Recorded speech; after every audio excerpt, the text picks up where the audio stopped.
today, but before I start into the hearings, do we have any bill introductions in the room? I do have one. It is RS 0716, and it's for Senator Brenda Dietrich for the city of, or the county of Shawnee, changing one word in a statute. And it'll be introduced. Okay. I think we're ready to start our first hearing. It's Senate Bill 2, validating the election results for the bond issuance question submitted by the Board of Education of USD 200, Greeley County, at a special election held on May 21st, 2024. Charles, can you give us a briefing? Thank you.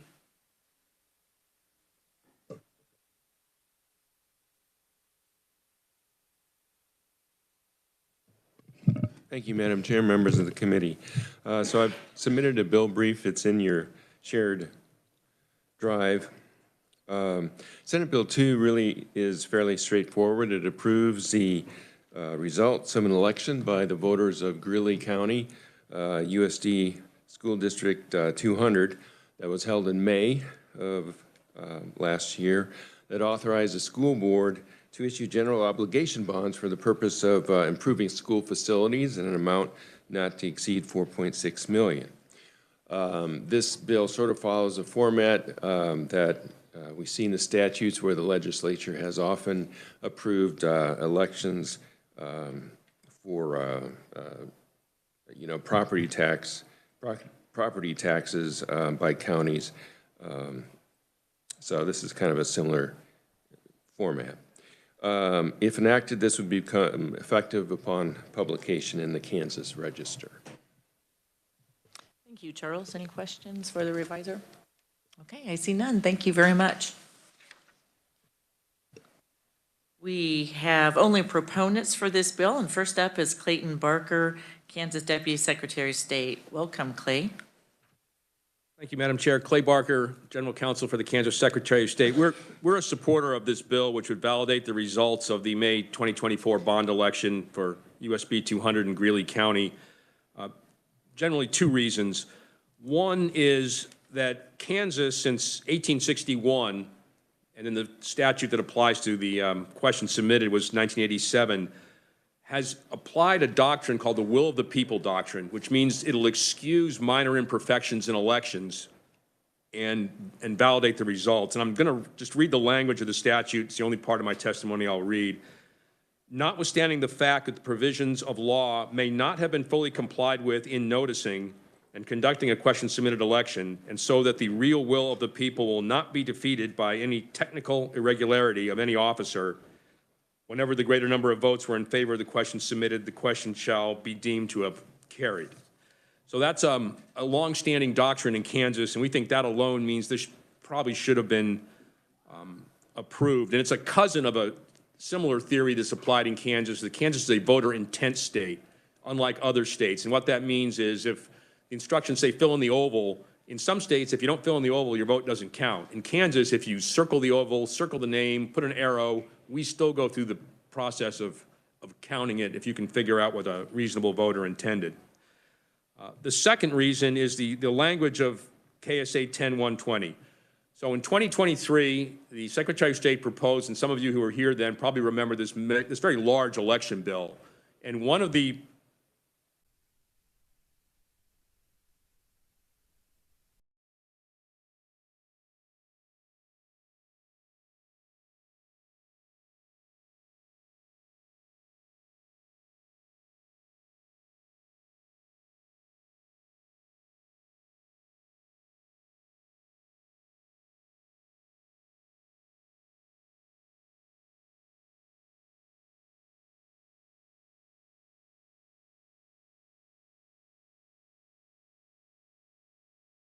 can look at a statute and read it differently. Sometimes it's like that optical illusion where one person sees a vase, another person sees two faces.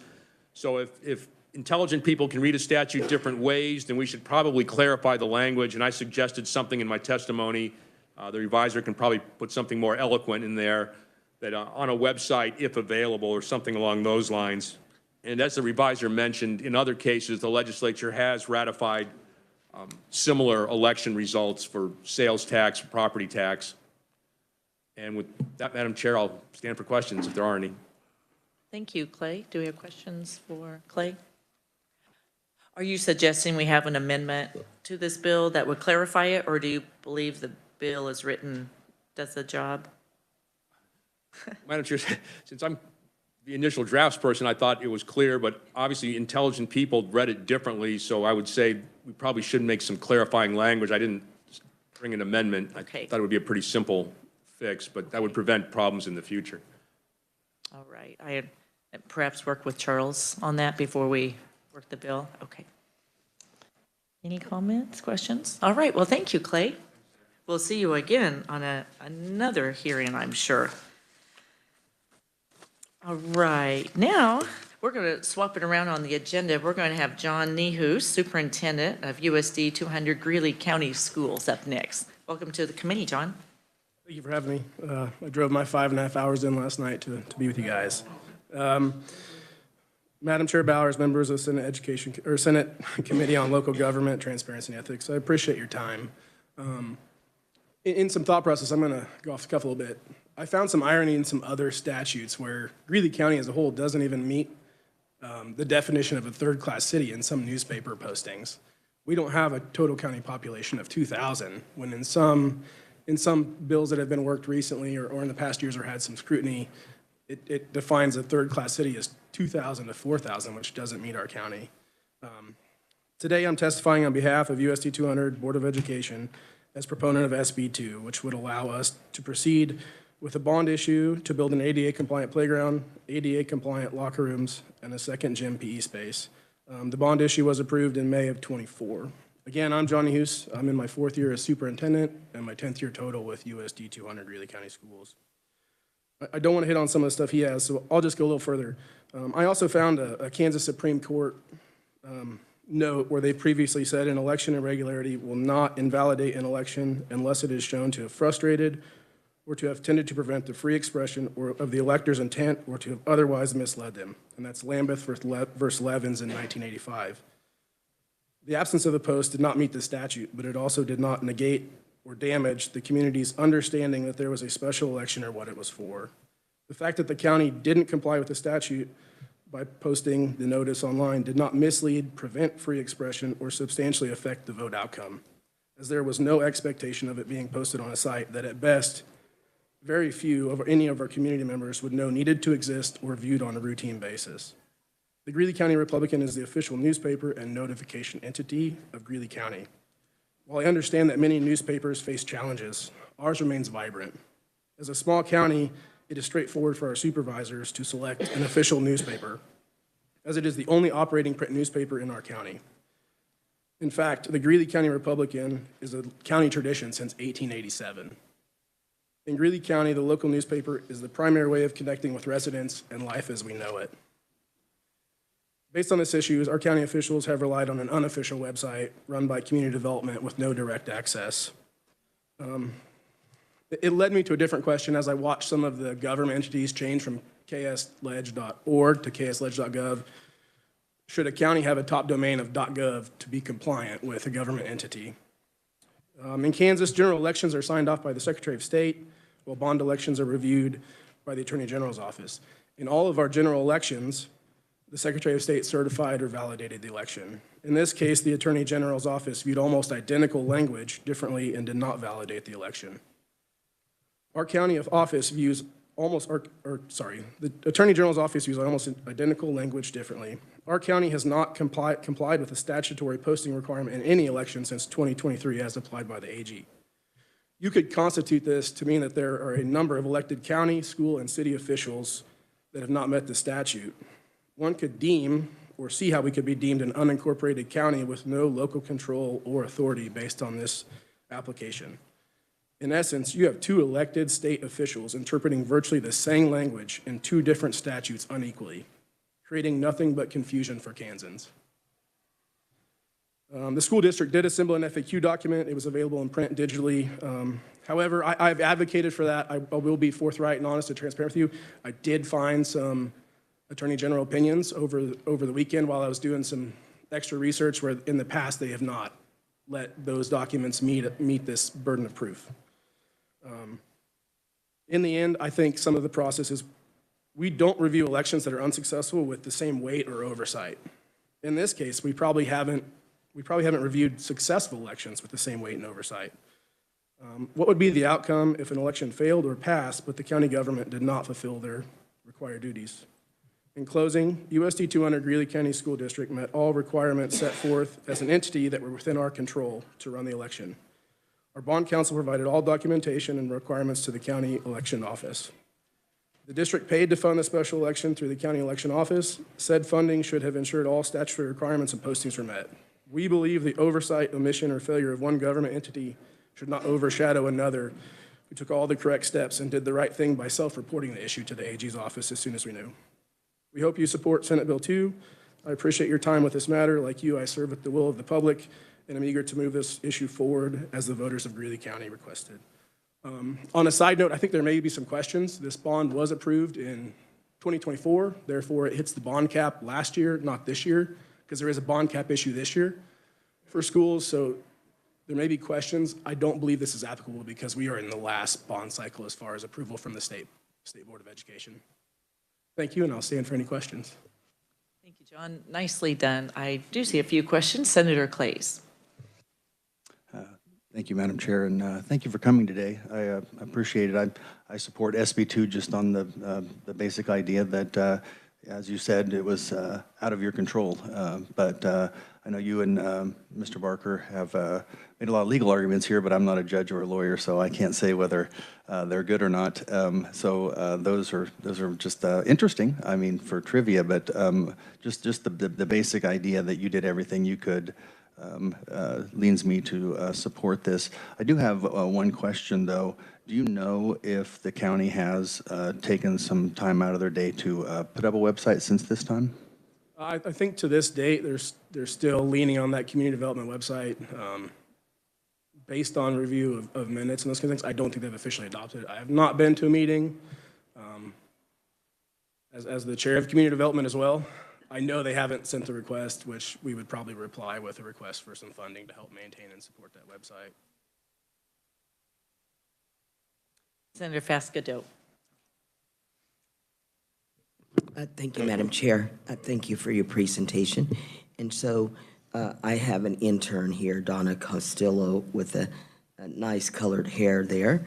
And so for those listening in that may not understand this process or this issue. So on line 18D,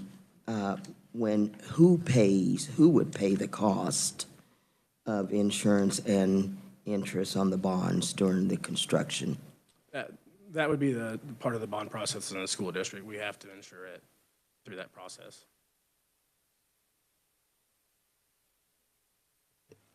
Senator Blue. Thank you, Madam Chair. My question is actually for the revisor. What is the definition of a website?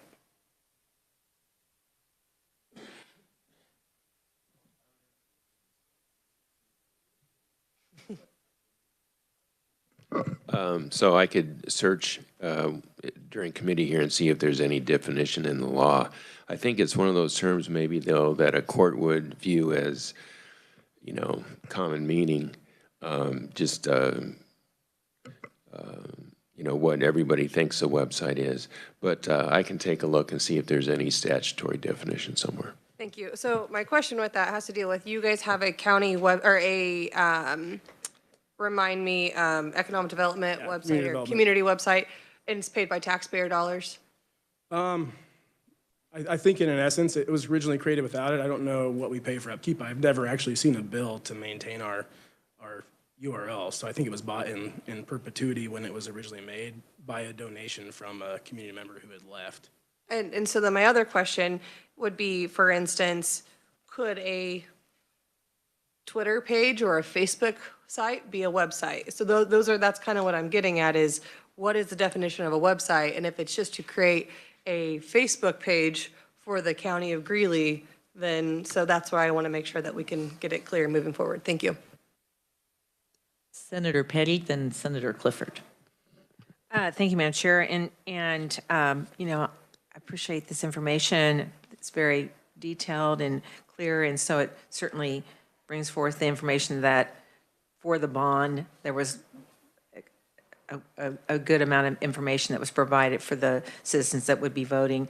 And I think the question about a website brings us back to testimony that we heard last week from the Association of Counties about, one, the cost, and two, for you know, it's a different issue. I live in Wyandotte County as opposed to where you live, and that maybe as a legislature, we should be looking at those opportunities for the ability to pool to help those smaller counties have that opportunity to set it, because it's not just setting up a website, as the Senator mentioned, it's the maintenance of it and the storage of memory and that kind of stuff. So I thought the Association County brought forth a good recommendation to look at to help those smaller counties across the state of Kansas like yours. Madam Chair, if I may. Yes, go ahead, John. I think the other thing too, when you think about this is, you know, we create bill, statute, we create policy for the state of Kansas, and in realistic value, Kansas isn't created equal. In the fact of, you come to my school, I'm actually the elementary principal and the superintendent. Right now I'm the wrestling coach because we couldn't find, but like, we just start filling duties. I'm the second tech director. You know, same thing. When you get in large counties, you have somebody that their whole job is elections. You get in our county, it's our county clerk who has a million other duties. So I listened to his testimony, and I agree with him. It's hard to have a very concise process when the job isn't concise and the same across the state. Senator Clifford. Thank you, Madam Chair, and thank you for making the trip. John comes from my district in Greeley County. I'm also a faithful subscriber of the Greeley County Republican. I don't want to step on anyone else's testimony, but I think you'd have to be living under a rock to not have known about this event. Do you think there was sufficient notice to the public before this bond election? I mean, I would believe so, but you know, Christy Hopkins, the newspaper editor, is going to testify here shortly for you, so I think she can probably expound on that a little bit. But you know, she sells more newspaper copies than there are households in the county. I mean, obviously she doesn't reach all of them, but you know, like some of our documents, there are newspapers at all of our public establishments, and then so when somebody walks into a restaurant or the coffee shop, they pick up the newspaper and read it, and you might catch some of those. So, especially in our county, I think yes, because the website hasn't really been the forethought. Like if you go to the county website, you're looking for housing, and that's about it. Like that's the most hit website by far on our county website is somebody looking for a place to live, especially when we hire new teachers or the hospital hires somebody new. That site gets hit a ton because that's what people look for when you go there, and that's what's on the front of our page, because that's how we're trying to help people either start or improve businesses or get people housing so they have employees. Thank you for being here. Thank you, Madam Chair. Senator Reichman. Thank you very much, Madam Chair, and thank you for coming. Interesting discussion and how this whole thing turned about. Obviously, it's a small community. What was the vote, and what percent of the people did vote? So turnout, I think, was 36%, and then our most recent primary, I think turnout was like 44 or 45. So we had our most recent general, it was around 50. So we had a primary election early last year, voter turnout was 38%, and then in our special election, voter turnout was 36%. And then in the presidential general election, I don't know the exact numbers, and Christy Hopkins might, but I think it was in the 50s. And what was the vote on the mill? It was, I believe it was 161 to 152.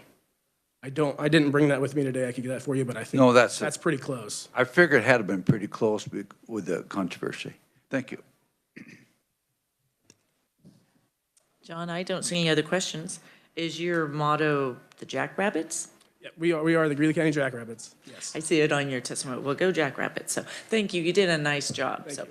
Charles, did you have a comment for us? Yeah, just in response to Senator Blue's question. So I've taken a quick look through the statutes, and there's no definition of website. There's a definition for searchable website in the Kansas Taxpayer Transparency Act. There's a definition for social networking website, but those definitions build on website and just assume everybody knows what a website is. So. Thank you, Charles. All right, we had two more conferees, and we have one more bill after this. We have Shannon Kimball, Government Relations Specialist, Kansas Association of School Boards. Thank you, Shannon. Thank you for letting John go before you. Pardon me. Good morning, Chair Bowers and members of the committee. My pleasure. I'm pleased to stand here in support today of Senate Bill 2. Our association members have adopted legislative policy that really focuses on the primacy of local control and decision-making as local boards of education carry out their constitutional duties of management and control over our local public schools. And this bill really helps ensure that those principles are carried out as it relates to the bond election that happened in Greeley USD 200. It's vital that every one of our public school districts in Kansas has equal access to the tools that it needs to carry out its constitutional responsibilities, including its authority over managing and upgrading its facilities. Senate Bill 2 would ensure that equal access exists for this particular local board of education, as well as the voters and the students and the families in that community. And by ratifying the results of this validly conducted bond election, but for the technicality related to a website that is out of the control of the local board of education, you would be ensuring that the will of those voters is carried out. And we are very pleased to support that principle today. So in closing, we would ask the committee to support Senate Bill 2. And we also believe that there is an important step to be taken in considering the suggestion by Mr. Barker from the Secretary of State about how to ensure that this situation doesn't repeat itself, because if Greeley County continues not to have a website, the school district would continue to not have access to these processes on the ballot to support their local community without barriers that really are somewhat red tape and out of their control. So appreciate your time today, and thank you very much. I'm happy to answer any questions if there are any. Any questions for Christy? Senator Claes. Thank you, Madam Chair, and thank you for coming today. It sounds to me, just from listening to everything, that this was just maybe a poorly written law, because I will say that the idea that you know, you're expecting someone to do something they have no control over, you know, the school board, that you know, for example, even if they did have a website, what if the county just didn't put it up? You know, I mean, this is a situation where, you know, if we did change this law, which it seems we probably should, if we did want the county to be putting it up from the school's point of view, you would just want them to request it, like show that they've documented that they've requested the county to do it. But actually, you know, whether the county does it or not, and they have no control over that, that seems like a really bad way to develop a law that, you know, asking people to do something they have no control over, right? Sure. So there are a couple things in your question that I want to touch on. One, I think that Superintendent Nehu's, you know, made the point that, you know, principled people, smart people looked at this and interpreted it different ways, and sometimes that happens. You can't account for every interpretation when you write a statute. That being said, I think what you just said about being thoughtful about putting requirements on local boards of education to do things or to ensure that things are done when the doing of those things is completely out of the control of the Board of Education or the superintendent and the administration is something really important to think about. Because you're right, you know, it would make sense if the requirement was to say, we requested that it was posted, and whatever the county then decided to do about it, you know, is a little bit out of our control. This has come up in some other areas around publication requirements and other things for school districts, when the school district does all the steps in a timely fashion and then something goes wrong. And the consequences of that then flow back onto the district in something that they're trying to do. I appreciate your answer on that, and I guess I'm just push back just a little bit and say that, you know, if we rely on smart people to interpret things in a certain way that we think it should have been interpreted, and maybe we feel that the other smart people on the other side, you know, aren't interpreting it correctly, that is the definition of a poor law. That a poor law is one where, you know, it isn't clear, and that this is an obvious case where, you know, we have, like you said, two sides that are evidently smart. That's what everybody tells me so far, and that they're not interpreting it the same. So maybe we should, you know, going forward, you know, consider those things and what's in somebody's control and what's not in somebody's control. So anyway, that's all I have to say. It was just a comment to, you know, clarify the record. Absolutely, and I didn't mean to imply that I didn't agree with what you said about the need for clarification. I just didn't want to infer anything negative about the process by which the bill was drafted in the first place. So appreciate that. Thank you very much. Thank you, Shannon, and I called you Christy earlier. Thank you for testifying for us. And now we do have Chrissy Hopkins. She's the owner and editor of Greeley County Republican, and she's via WebEx with us. Jaden, is she online?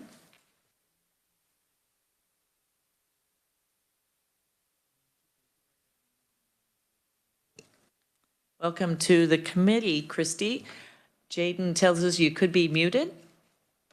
I believe can you hear me? We can hear you. Go ahead. Okay. Welcome to the committee. Thank you. I am not sure why my camera's not working. I do apologize for that. My name is Christy Hopkins. I am the newspaper owner here for the Greeley County Republican. We are the lone newspaper, as been discussed this morning here in Greeley County. I apologize. My deadline for submission was at 9 a.m. today. So I am joining you via WebEx because I couldn't be in two places at once very well. Last May, 36% of our voters voted in an election to approve a bond issue to build a new gym and a handicap accessible playground for Greeley County schools. I documented our coverage through the newspaper in my written testimony and won't rehash that with you here, but I'm happy to answer any question. For me, the most important part about this is the vote carried. The people spoke. They said, this is what we choose to do. It was a close vote, yes, but you need 51%, and we achieved 51%. There were some other factors that I feel are important to this. It was posted on our website. As a newspaper, we had been advised that we needed to ensure that legal publications were added outside the paywall on our website. It was there as of April 3rd, the day that it appeared in the newspaper. If you'd like to go back and search on Greeley County GCRnews.com, it is there. The date that it appeared is also there. I am frustrated with this process in that I feel like we should be building a gym today. Our kids should be on that playground, and we should be moving forward with a process that has only been stymied because of an interpretation of a law. I feel that the school did an excellent job in getting the word out about this particular bond issue. I believe you have a copy of Superintendent Nehus's very detailed FAQ document. There were very few questions that I think could have been asked that weren't answered in that document. We answered some questions here in the newspaper. We published letters to the editor. I just think you would have had your head in the sand to have not known that we were having a vote on May 22nd. I'm not here to argue whether the statute is correct or not. I'm just here to state that I believe people knew there was an election. Senator Reichman, you asked a question about the voter percentage, and I do have some of those numbers in front of me.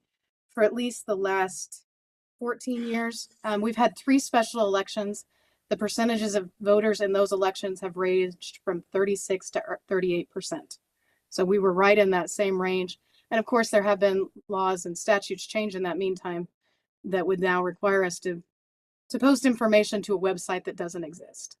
And I think that for me is one other thing that is important, is that no one would have been looking for information on a website that doesn't exist. I don't feel that that's a really useful argument in this particular case. I could go on. We do send out 530 newspapers a week, which is more than there are households in the county. They don't all go here, and we don't have a 100% reach rate in the county, but we do cover at least 63% of the households here in our community. I'm happy to answer any questions. And again, I apologize that I can't get my video to work today. Well, thank you very much, Christy. We wish you could be here in person, but we certainly understand. I myself take 21 newspapers in my Senate district, and I do rely on the information, so thank you for what you do, too. Do we have questions, committee? Chrissy, I do see one. Senator Fascadeau. Thank you, Madam Chair. Chrissy, I believe it is. So just to be clear and for me to get a better understanding, or for those listening in, so were there multiple complaints from the residents in the area that they didn't know about the election? There were no complaints that have been documented that we can find either at the state or local level. This was an issue that was self-reported by the school district when they learned that they had a checkbox on the list of documentations could not be checked. Thank you, Chrissy. I am impressed that you gave us 10 different dates in your testimony of how many times it was in the paper. I very much appreciate that detail. Any other questions? All right. Well, thanks for joining us, Christy. Come visit us someday, okay? Thank you. Will do. All right. So that's all of our testimony on our agenda. Is there anyone else who'd like to speak to the bill? All right. Well, that's close the hearing on Senate Bill 2, and we'll open the hearing on Senate Bill 7. Charles, would you like to give us an update?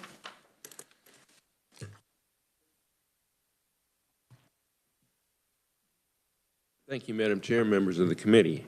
Senate Bill 7 increases the bonded indebtedness limitations applicable to townships with respect to general obligation bonds issued for reconstruction, repair, and equipment for township buildings, and also bonds issued for township fire departments.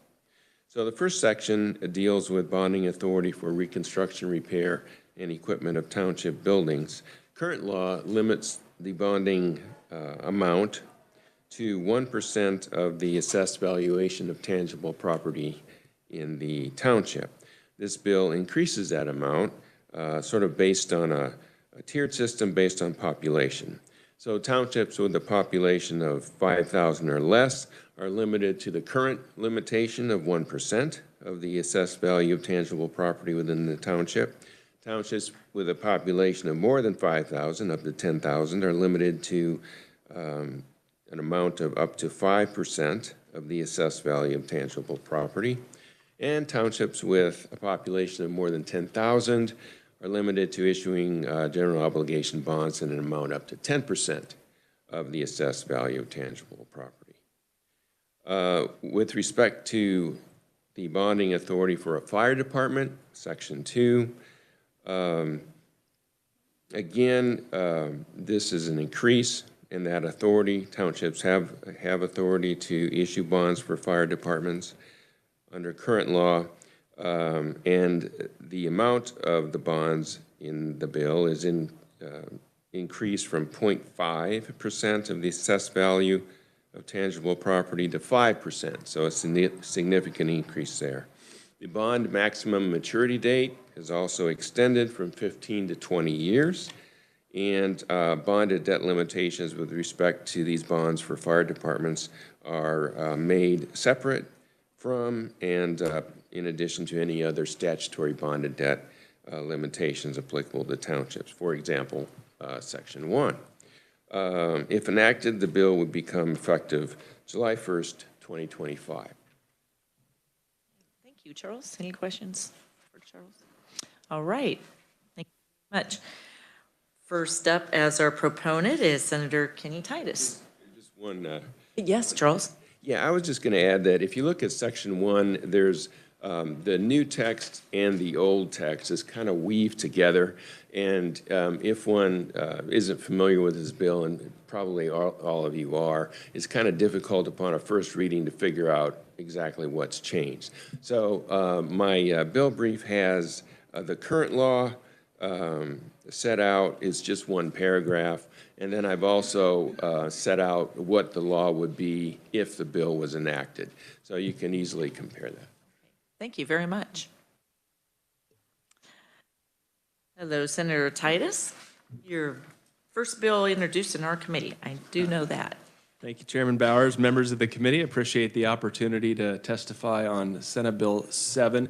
I'd note I have a written testimony jointly submitted with Representative Kyle McNorton, who represents Soldier Township in North Shawnee County as well. So this bill comes about because the Soldier Township, which is the largest township in the state, just over 15,000 residents, so there's no incorporated city there. It's when you just get north of Topeka here, you know that's a very developed area, but it's outside the city limits of Topeka, so they maintain the roads, fire services, and a number of emergency response services.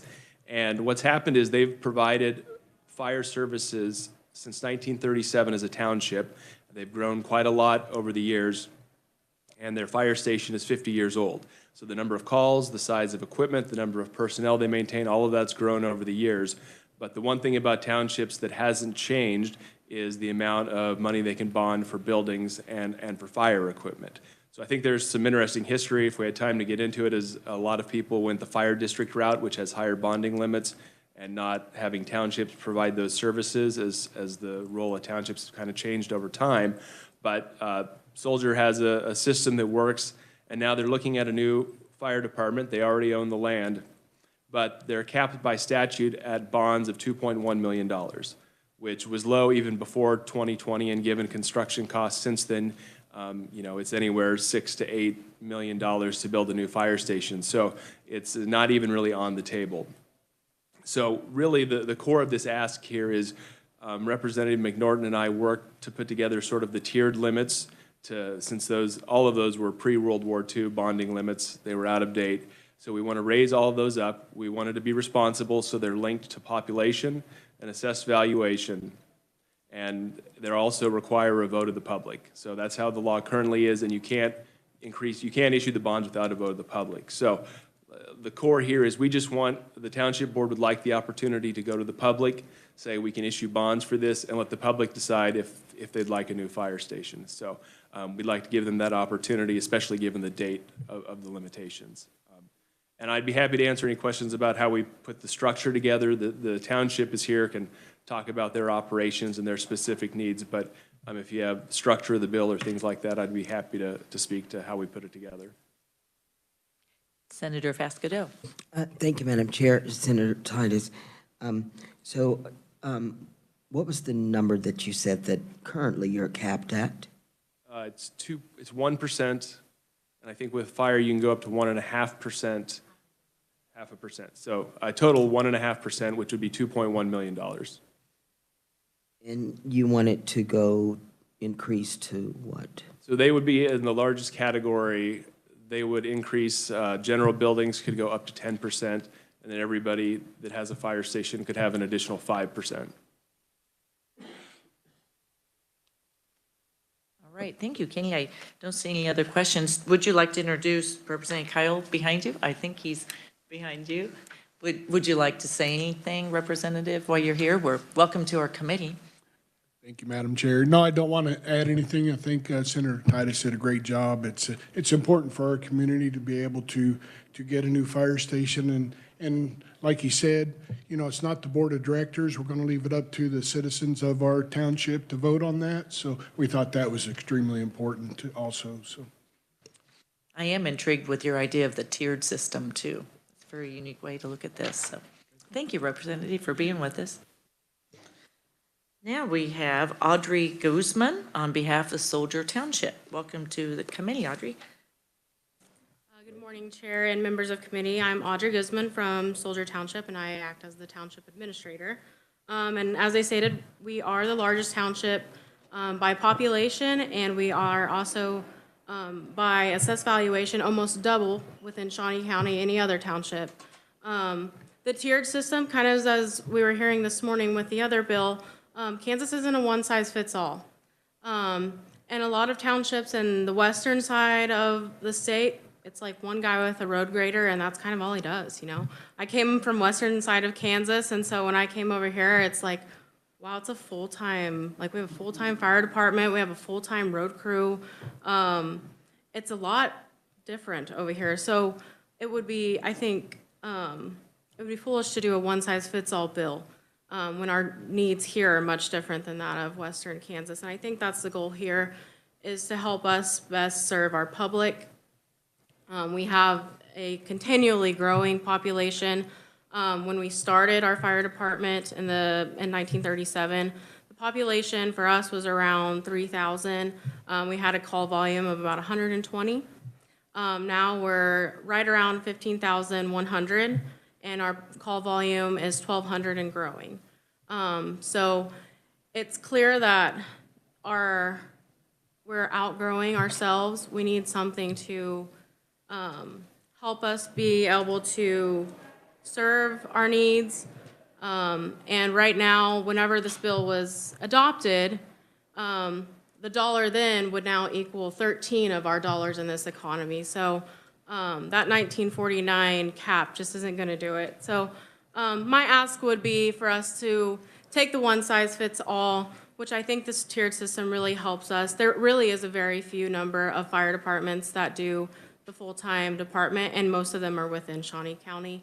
And it's just, I mean, as far as location and how growth has kind of happened within the state of Kansas, we can get into history and all of that. That would be my recommendation. So I'm here in strong support of Senate Bill number 7, and I would be open to any questions. Any questions for Audrey? Senator Clifford. Thank you, Madam Chair. I don't want to get off topic. I'm very supportive of this bill, but is there any thought of incorporation? Is that part of you being hired? Or is that a can of worms? I know they have talked about incorporation. I think we have, I'm not an attorney, but I think we would have some issues being, 1, the 3-mile zone, and 2, how close we are to Topeka. And then where our population bases are, they're kind of spread out within our township. I don't know if you could incorporate the whole township. I think there's going to be some issues. 3-mile zone would be one of the biggest ones, though. So that, it has been talked about, but I think there's a lot of obstacles with that. Thank you. And yeah, you should keep an eye on the 3-mile zone legislation. I did see there's we're seeing. testimony I intend to submit. Thank you. Thank you, Madam Chair. Senator Fascadeau. Audrey, Madam Chair, thank you. So, yeah, I love to watch Andy Griffin's show, Mayberry. So, but you're saying, you know, we're not all like that, and so, perfect. So, and I have only had like 1 cup of coffee, so maybe I've missed it. So the tiered system, is that in the bill? Okay, so how does that look? Are you, the tiered process is from? On population. Population. Yep, and so the tiered system is based on population, and then you can read through, but as far as anything that's 0 to 5, you'd stay at the 1%, which is what the current legislation is. 5 to 10, you'd go to 5%, and then anything that's 10 and above, which is the category we fit in, you go to 10%. And then with the other statute, which is specific for fire departments, that's not a tiered system. That's just a 5%. And that number we were kind of getting from the same number that fire districts use, which we have the exact same, we do the exact same services. There's nothing different that our type of fire department does that a fire district does. So that's where we got the number for the 5% for the fire district statute. So I hope that answers your question. I don't see any other questions, and you are right. Thursday is Senate Bill 37. We're going to have a big discussion in here.